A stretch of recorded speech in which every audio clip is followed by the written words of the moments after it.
Distinguished leaders, ladies and gentlemen, I'm honored to address you at this global rally of hope, sponsored by the Universal Peace Federation, and join you in the great cause of building a more peaceful and prosperous world. The Bible says, "Blessed are the peacemakers," and I believe this gathering of leaders from nations across the world, leaders who cherish the values of faith, family, democracy, and justice under the rule of law, will be a blessing to people in Korea, the Indo-Pacific, and the wider world. And I'm also grateful to the Washington Times, a model of fair and accurate reporting that American decision makers have relied on for nearly 40 years. I especially want to thank Dr. Moon for hosting this important event and for faithfully devoting her life to the pursuit of peace, and also extend my warmest wishes as she celebrates the birthday she shares with her late husband. Thank you, Dr. Moon, for living out your life's calling with compassion and grace. As we gather today, my heart is full of hope and confidence that better days lie ahead for America and for the world. For the past year, the coronavirus pandemic has inflicted heartbreak and hardship across the globe. Every nation on earth has been put to the test. Now, thanks to bold leadership, groundbreaking partnerships, and the courageous resolve of individual citizens, mankind's victory over the coronavirus is closer than ever before. Here in the United States, we marshaled a whole of America response, calling on researchers, scientists, and manufacturers to speed needed supplies to our healthcare workers. And we developed a vaccine in less than a year, a truly unprecedented medical miracle. More than 50 million vaccine doses have now been administered in the United States, and millions more have been administered around the globe. Every day, we are one day closer to putting the long night of the coronavirus behind us. Rays of sunlight have pierced the horizon, and a bright new day is dawning. Now, as nations undertake the urgent work of restoring lost jobs, reopening shuttered industries, we must remember that our task is not merely to rebuild the world of the past, but to forge a brighter future for all our citizens. During my 4 years as Vice President, at home and abroad, I've seen firsthand that truly great nations embrace freedom, the principles of religious liberty, freedom of speech, democracy, and free enterprise. We know that strong families, education, equal treatment under the law, and a recognition of the dignity and worth of every human life, born and unborn, is the foundation of true national greatness.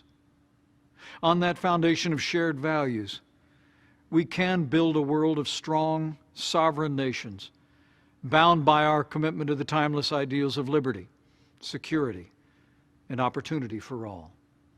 With free people, strong nations, and bold leaders, there's no limit to what we can achieve.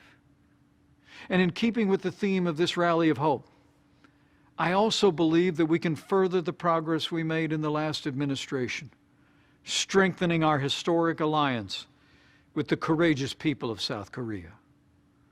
Let me emphasize, America is strongly committed to supporting the Republic of Korea, Japan, and our allies across the region.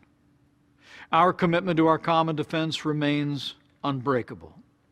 We will stand firm against our common adversaries, even as we work in good faith to turn those adversaries into friends.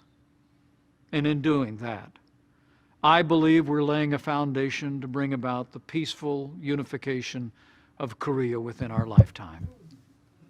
That vision of freedom, peace, and prosperity is the same vision the people of the United States and the Republic of Korea have shared for nearly 70 years. A Korea united by the universal values of human dignity, liberty, and economic freedom. It's the vision that my father, Ed Pence, a young Army lieutenant in the Korean War, fought to defend. And it's the vision that generations of Americans and freedom-loving Koreans have defended and pursued for all the Korean people. Building on that legacy as Vice President was one of the highest honors of my life. In April of 2017, it was my privilege to travel to South Korea to meet with the leaders of the Republic of Korea, with American armed forces, and to peer across the border of the demilitarized zone at a time of great tension. We returned in February of 2018 to herald the Winter Olympics that celebrated a vision of peace on the Korean Peninsula.